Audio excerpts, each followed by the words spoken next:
Welcome to this edition of the Hoosier Basketball Experience. I'm your host, Phil Eisenbarger. Thanks for joining us as we explore the so many facets of Indiana basketball. From youth basketball to junior high basketball to high school basketball to the universities to the NBA. We explore it all in talking with players, coaches, fans, TV and radio announcers. Thanks for joining us as we take a deep dive and look into the Hoosier basketball experience. We're fortunate again this week to have segment 2 as Tom Abernethy comes back to talk with us, and you'll get to see him when we come back after these messages.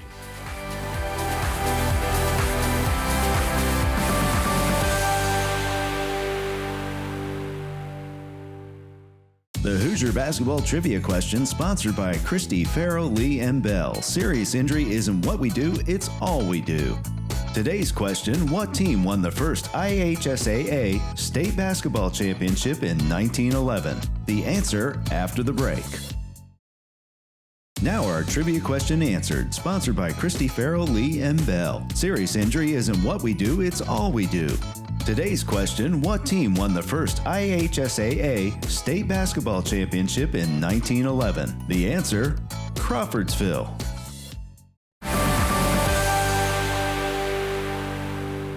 And we're back with Tom Abernethy. We ended last segment with Bobby Wilkerson going down in the NCAA championship game, and Tom told us a little bit about how that happened. Talk about the team's mindset after that happened. Well, it's like we took a big punch, and it staggered us because as we got through the first half, we walk off the court, Michigan 35, Indiana 29. Wow. And so we were a bit stunned, and we staggered into the locker room, got to take a look at Bobby laying on the table. He was conscious at that point. So we're in the locker room, and we had a great leader, and Coach Knight came in and had us all look right at him, and he said, "You're the best team in this country, and this half, let's show what you're made out of." Wow. So you had Bobby Wilkerson and Quinn Buckner as your backcourt, maybe the best defensive backcourt in the country, maybe the best backcourt ever defensively in the NCAA, and you lose Bobby and have to sub in. Who plays in his place? The first half, Jimmy Cruz came in and did a great job, and you know, it's sort of cool for Cruzy because he started every game his freshman year, and then he didn't get to play a lot for 3 years, and then you know he's in there at the final game. Yeah. Second half, Jimmy Wisman comes in and just does a great job of getting the ball where it needed to go. And really all of us at that point got out of Quinn's way and Scott's way, and then Kent Benson had a big second half. And but it was great. You mentioned those names, and I know that it conjures up so many great memories, at least for IU fans. And it does for me personally, because you've got Jimmy Cruz, who then comes back as a coach and is a graduate assistant coach. and one of my coaches. And then Jimmy Wisman, Wizard, was a senior when I was a freshman, and he and Wayne Radford, God rest his soul, Wayne passed away this past year. Wizard was a great leader, and you and I got to see him just a couple weeks ago at a reunion. And it's great to see him, as he's been out of the country a lot with his job. But let's go back prior to the championship game. Obviously, you run through the Big Ten, but you didn't. You talked earlier in our first segment about how many of those games were blowouts in '75 and '76, but several of those games were close and went overtime. What's your recollection about the closest you came to anybody beating you in '76? Well, that's easy because it was Michigan at home, and it was a lot of luck for us to send the game into overtime. Jimmy Cruz got a rebound, threw it up to the rim, and Benny tips it in to send us to overtime. So it's really God's hand on it, however you want to look at it. But so that worked out. But yeah, we had a big target. So you can imagine being undefeated the year before, Sure. And then the next year every game, that target just kept getting bigger and bigger and bigger. And teams gave us great shots, and we weren't as good. I personally didn't think, losing, Laz and Greeno and in that crew. Some of us got better, and Quinn and those guys were awesome and stuff. So I'm not saying we were terrible, Sure. but we weren't as deep, let's just put it that way. And so that big target made a lot of games a lot closer than we had experienced the year before. How about Tom Abernethy's best game in college? Probably my best game in college was the Final Four game against UCLA. I scored, some points and played pretty good defense, and it just sent us into the final game. And it really was enough to propel me into the all-tournament team. So the Final Four picks, a handful of guys, and I was one of them that tournament. So that was a great way to end my career. And it wasn't because I dominated in any way, but I played well enough in that UCLA game that at least I got enough votes that got that little bit of recognition. So people that followed Indiana will remember, but others might not. So when you and I played, it was all motion, and it was all man-to-man defense. Do you ever remember Coach Knight putting in a zone for anything?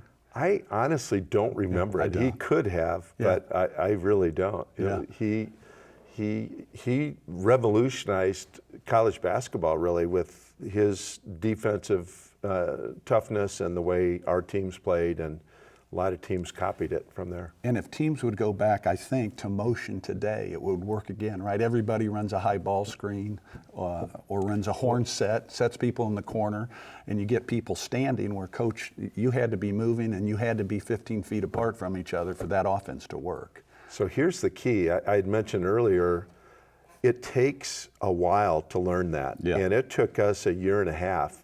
And think about today's environment in the NCAA. Those teams are maybe together for 1 year, and there's guys that are gone. So Sure. I don't think the luxury of really training and teaching those principles I hadn't thought of it that way. are real practical.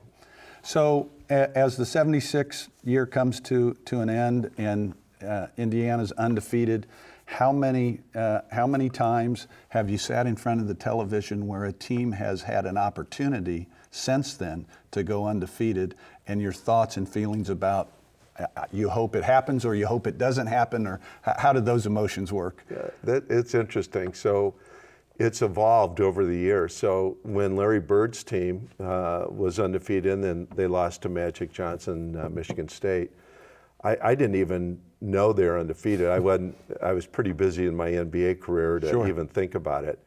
Then as time goes on, teams that get close, all of a sudden we get calls from media to talk about it and how do you feel, et cetera.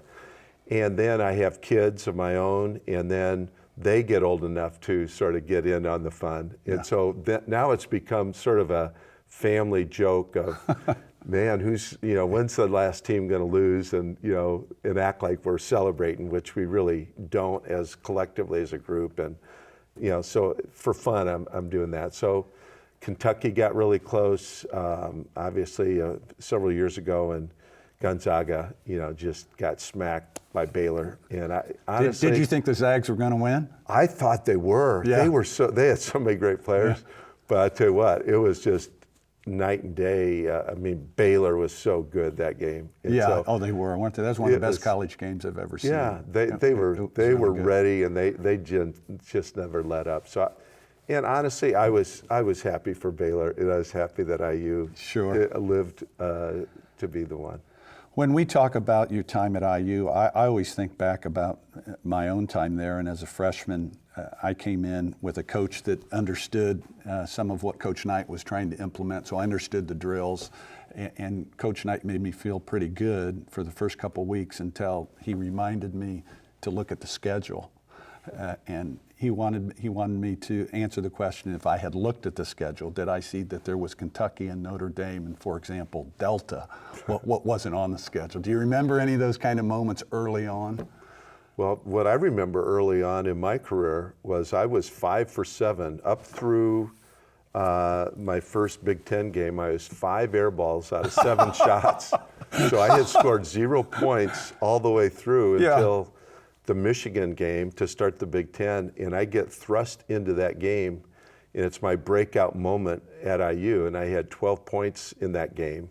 My name wasn't even in the program, and my mom goes to that game, and Coach Knight yells at her after the game, "Well, he earned his scholarship today, Mrs. A." So yeah, it's tough coming in as a freshman, and there's a transition.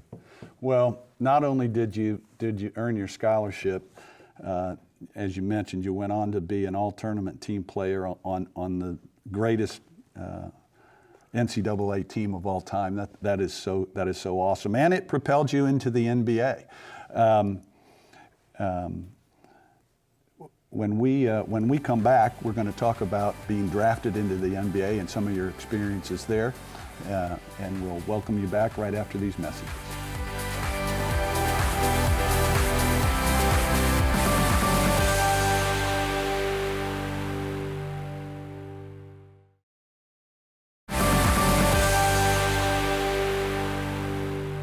And we're back with Tom Abernethy on the Hoosier Basketball Experience. Aber, I want to move into your NBA career. What do you remember about how the draft operated back then and your first inclination that you might have an opportunity to play in the league? Yeah, the first opportunity, that even possibility, remotest of possibilities, was probably in the run that we had in probably the Final 8 and the end of the Final 4. I was like, man, maybe I could play. And then I got to play in an all-star little senior type thing. And so I had a taste of it there. And I thought, well, who knows, maybe I'll get drafted. So with the 43rd pick in the 1976 NBA draft, Tom Abernethy, Indiana University. For the Los Angeles Lakers. Yeah, the Lakers, exactly. And I do that at my gym. I sort of replayed that whole thing. And the truth is, the camera was on you and you put your hat on. And the crowd went crazy, like, ever. The chants are going up. But it didn't happen that way. So I'm at recreate that 1700 Jackson, the Jackson Heights, I think they call it now, apartments in Bloomington. And I was at the swimming pool, and my girlfriend, Susie, who's now my wife of 44 years, we were at the pool, and then tells you you've been drafted? Somehow we find out that I was drafted, okay. Like a call, or somehow a message got out to me, and it was the Lakers. And anyway, so it was pretty wild. And at the time, the Lakers brought a brand new coach in. His name is Jerry West, your favorite NBA player. Yes. And so he coached for 2 years, and those were the 2 years I played with the Lakers. Oh boy, that's so cool. Who were the players that played for the Lakers at that time? So sort of an interesting story, Phil. When I went there, my locker's here. Kareem Abdul-Jabbar is right next to me. Yeah. And all the way around the rest of the locker room, there were just role players, guys like me, Don Ford, C.J. Kupek, Lucius Allen was at the end of his career, Cazzie Russell, Bo Lamar, Johnny Newman. I mean, these are, all of us can be lumped into, you wouldn't be all that great, but you have Kareem. Well, we had the best record in the NBA that year. And I got to play like 20 minutes a game. I mean, Chick Hearn loved me. What a great experience. Who's the announcer. And so anyway, Pat Riley was the color man when I played my first year. So anyway, it was a sweet experience to be with the Lakers and be around Jerry West and all that. Next year, they brought in Adrian Dantley, Jamal Wilkes, a whole bunch, Lou Hudson, a lot of big name marquee guys. We were so much worse as a team. So. Weren't enough balls. Yeah, there weren't enough balls, and the chemistry wasn't there. And stuff. So anyway, I had 2 great years, and it sort of gave me an opportunity to keep going. So we won't talk about your specific contract, but what was the minimum pay in the NBA in 1976? the minimum pay was just about what I got paid, which Yeah. was like $35,000, I think. $35,000. Imagine that. Imagine as I that. talked to Donnie Walsh over the years, with the Pacers, he said, yeah, you would have probably, and this was a long time ago, probably made $2 million, $3 million a year. Yeah. The type of player you were. And I'm like, I know. yeah, I was born at the wrong time. It always amazes me to look today at college coaches and what those contracts have exploded into. And I remember talking to Coach Knight several times when he negotiated his contracts back in the day. He didn't want to make any more than the best paid professor at the university, and that's all he ever made. And when you think about the contributions he had for the game, That's interesting. How much do attorneys make, by the way, Phil? Not enough. Yeah, not enough. Yeah. What did you start out at? So 2 years at the Lakers, and then you get traded. Where do you go next? Actually, I was a free agent, Okay. so I got to take my talents wherever they would take me. Yeah. Golden State? Golden State. So I signed a 3-year contract, and it was an awesome opportunity. And probably the coolest thing that happened to me there was we had twins. Susie and I had undiagnosed twins, so we had twin boys that were born at Golden State. I had a great experience there, and at the end of my career there, I was released around a little before Christmas, and I got to go and sign with the Pacers for the rest of that season. Who were some of the Golden State players that were there when you were there? Robert Parrish was an unbelievable guy. I loved him. We got along really, really well. John Lucas, who, I didn't realize it, but was undoubtedly having some drug-related things going on in his life, but he was a great guy. Clifford Ray, just a lot of great guys. Sonny Parker. Anyway, really a great experience. Sure. So on the Hoosier basketball experience, we're going to be talking about high school experiences, college experiences, NBA experiences, and not a better way to talk about that than the Indiana Pacers. So you end your career with the Pacers, and talk a little bit about that. So Jack McKinney was the coach, and so I was on the team, and George McGinnis and Mike Bannum, Johnny Davis, just Billy Knight. We had really some great players, and we made it to the first playoff team to go into the NBA playoffs. Yeah. So it was Jerry Seasting was on that team, Purdue. Sure. And he and I have become, through that experience, to this day, we're really good friends. And we play golf together down in Florida because he has a condo near mine. When you see him next time, remind him if he had hit that shot in New York in the NIT to win, it would have been Butch Carter's fault because he forgot to guard. Well, it was Butch's fault. It was Butch's fault. About that. He reminded me of that shot that he missed, and he said it probably made life a lot easier for a lot of you guys. Absolutely, absolutely. That was in 1979 when we won the NIT. He needs to be sitting in this chair. We'll get Jerry. Jerry's a great guy. Amazing guy. Let's talk a little bit about after the NBA.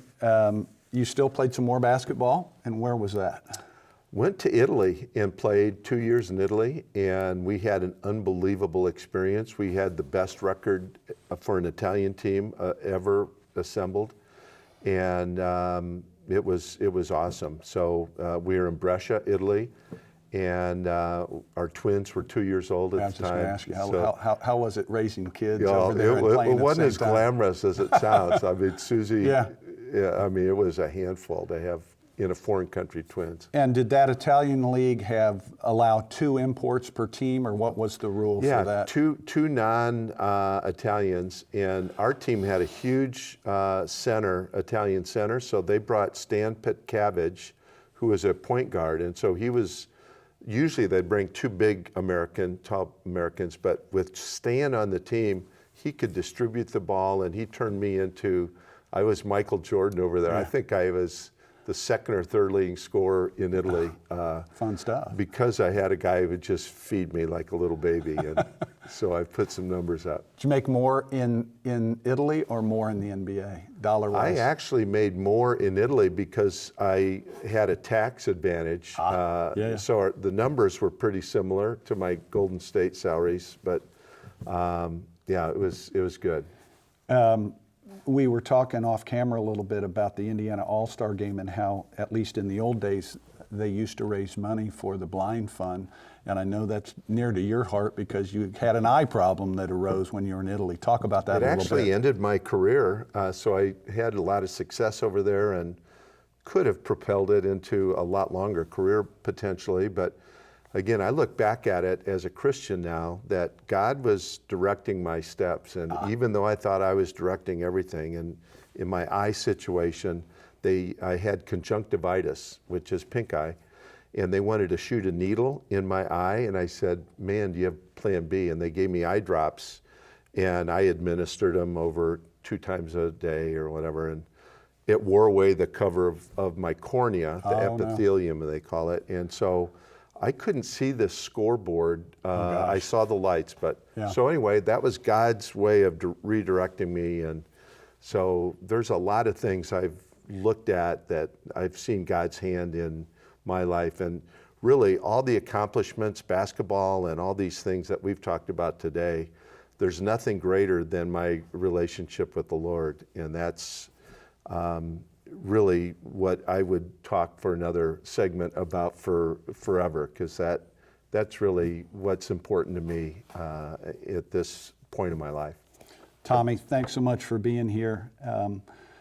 We've had a great opportunity to explore your career, which is, as I said in the opening, a shining example of the Indiana and Hoosier basketball experience. Thank you. Thank you, Phil.